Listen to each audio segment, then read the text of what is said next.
Comment sécuriser sa parcelle, les amis? Nous allons parler de ça au travers de cette vidéo. Vous n'êtes pas sans savoir qu'il y a beaucoup de personnes qui achètent leur terrain et du jour au lendemain reviennent sur leur terrain et remarquent malheureusement que ce terrain n'est plus en leur nom, mais plutôt au nom de quelqu'un d'autre. Alors, comment ce genre de choses dans un premier temps se passe et comment pallier à cela? Donc, nous allons parler de cela tout au long de cette vidéo. Donc, si vous êtes vraiment intéressé par cette thématique, restez du début jusqu'à la fin de cette vidéo pour en savoir un peu plus davantage. Et si c'est pour la première fois que vous tombez sur ma chaîne YouTube, je suis Ricardo Dossou, je suis entrepreneur et au travers de ma chaîne YouTube, je partage énormément de business avec vos chers amis. Donc, ce que vous allez simplement faire, c'est de vous abonner à la chaîne et de cliquer sur la cloche de notification pour ne rien rater.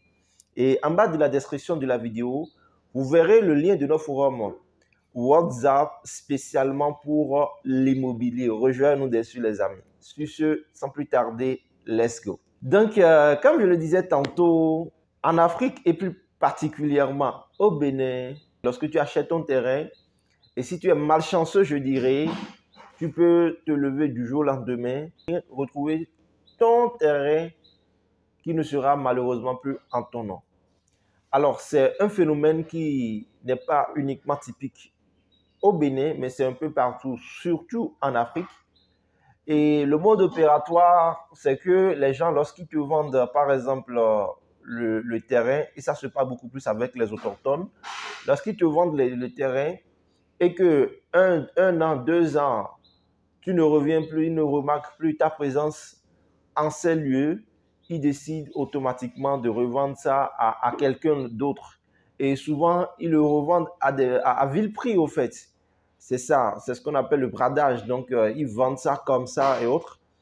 Et lorsque toi, tu te sens maintenant prêt pour venir mettre en valeur ton terrain, tu reviens dans un premier temps, tu remarques que bon, malheureusement, ce terrain a été revendu à quelqu'un d'autre qui, pire, a déjà mis ce terrain-là en valeur.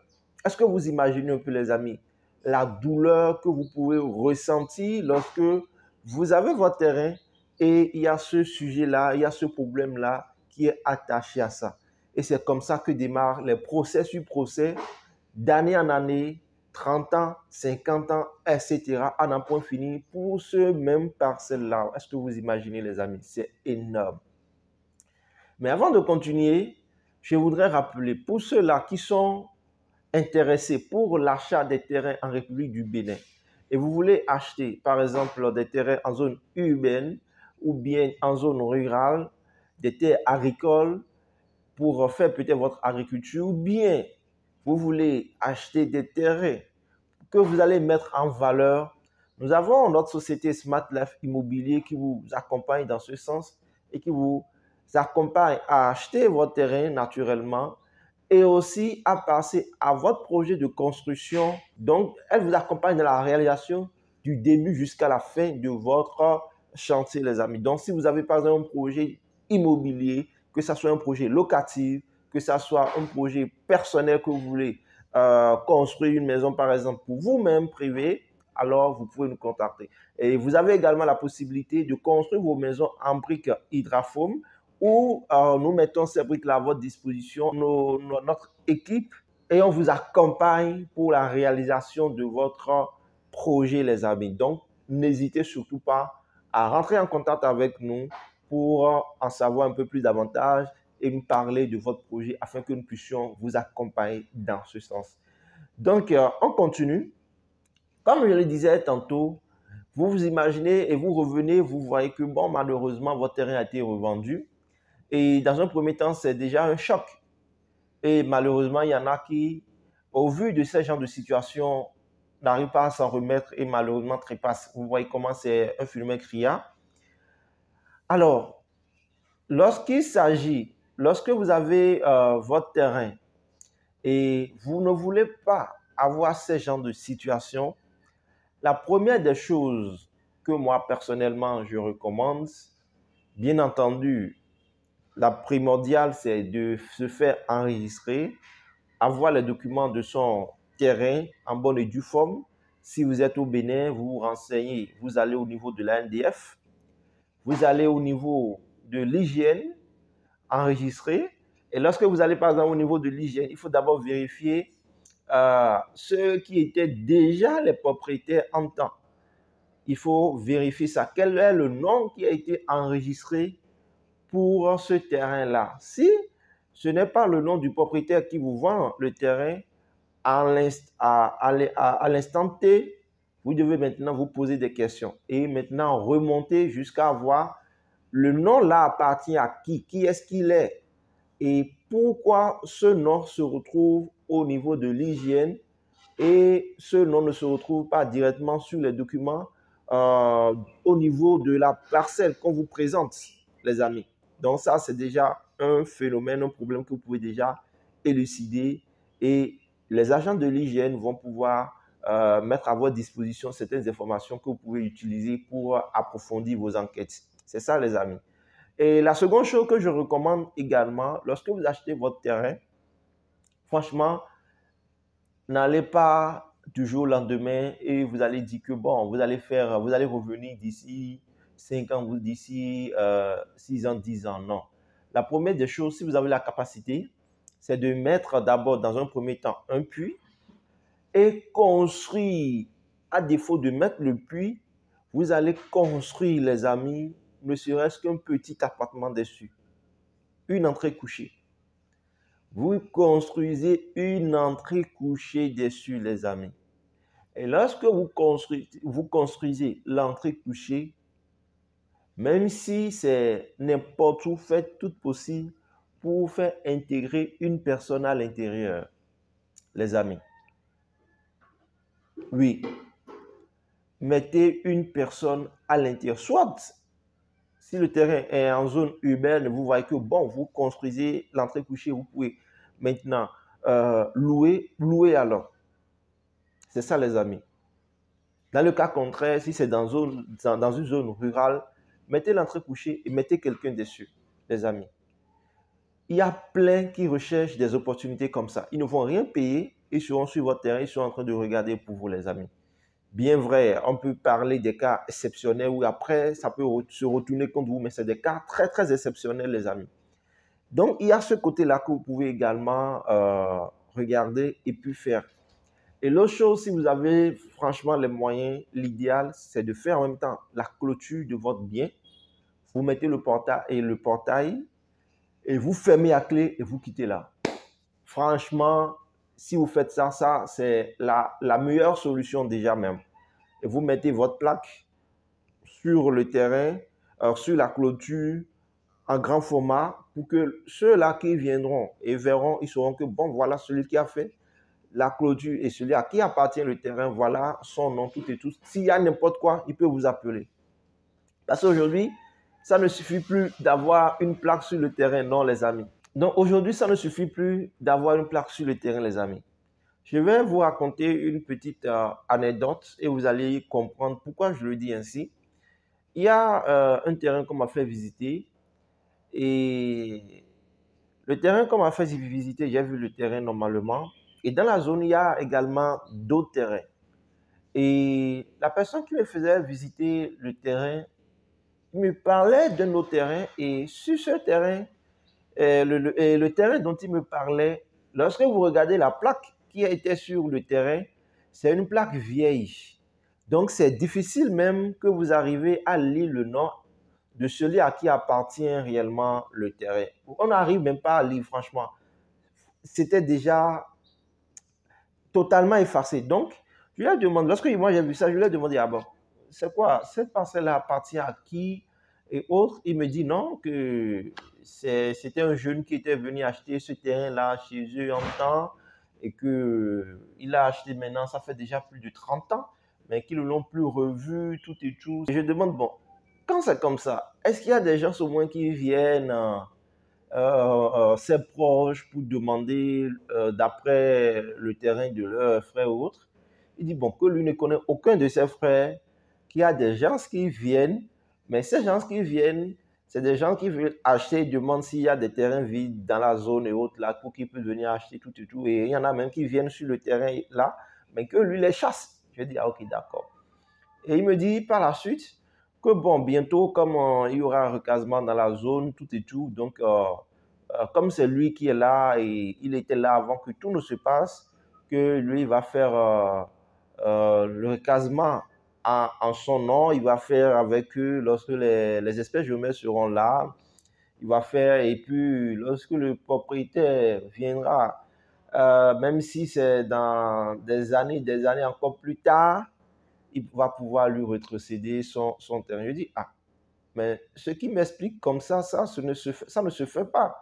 Si jamais le faisait, c'est un cas de vol en flagrant délit parce que, bien vrai, vous lui avez vendu le terrain il y a des années, plus de 30 ans, mais cela ne voudra pas dire que parce qu'il n'est pas là, que vous allez mettre le terrain en valeur et puis mettre le terrain en votre nom, que ça ne se fait pas. Il dit non, que c'est comme ça, que si lui ne le faisait pas, que les agents du recasement, lorsqu'ils vont constater que, bon, voilà, il n'est pas là, le propriétaire à qui appartient le terrain, eux, ils vont se la partager et se partager cela entre eux.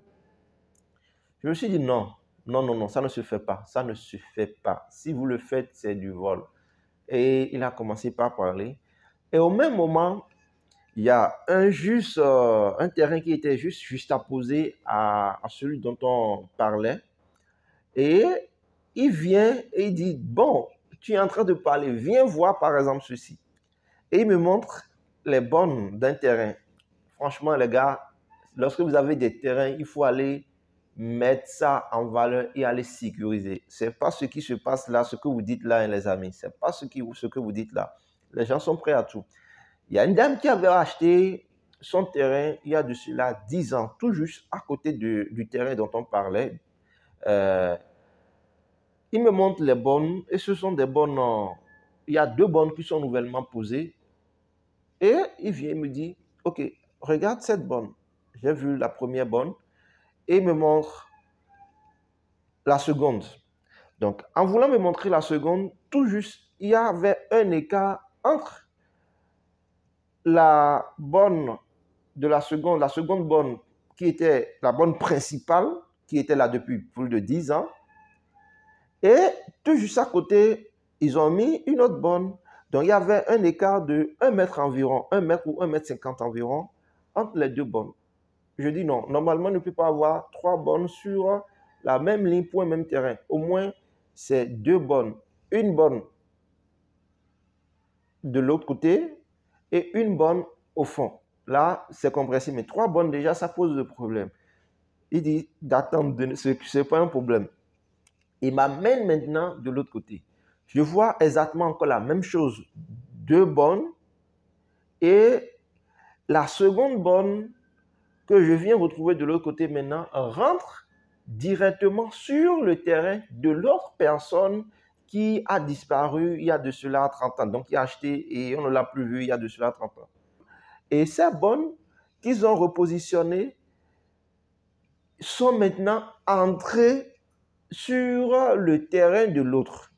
Donc, ils ont pris au moins, ne serait-ce qu'au moins 5 mètres, les amis. Ce que je vous dis, c'est du palpable, hein, c'est pas du racontard, c'est du vécu. J'ai vu ça de mes propres yeux. Ils ont pris au moins 5 mètres du côté de l'autre. Donc, l'autre personne, ils ont eu à voler, je vais dire, 5 mètres sur son terrain. Donc ça, c'est déjà un problème à venir. Même si aujourd'hui, la dame décide de revendre ce terrain, celui qui va acheter ce terrain aura des problèmes à l'avenir. Est-ce que vous imaginez un peu, les amis? Donc, lorsque vous voulez acheter des terrains, il faut être très vigilant. Parce que j'ai demandé, en principe, lorsque le géomètre vient, il doit venir avec le plan du terrain et il ne peut pas venir, en tout cas, changer le plan initial. Parce que c'était sur un plan que la dame avait acheté son terrain.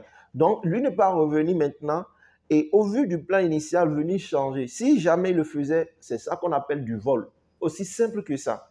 Il m'a dit oui, que c'est ce qu'ils ont fait. Je dis, ah ok, d'accord.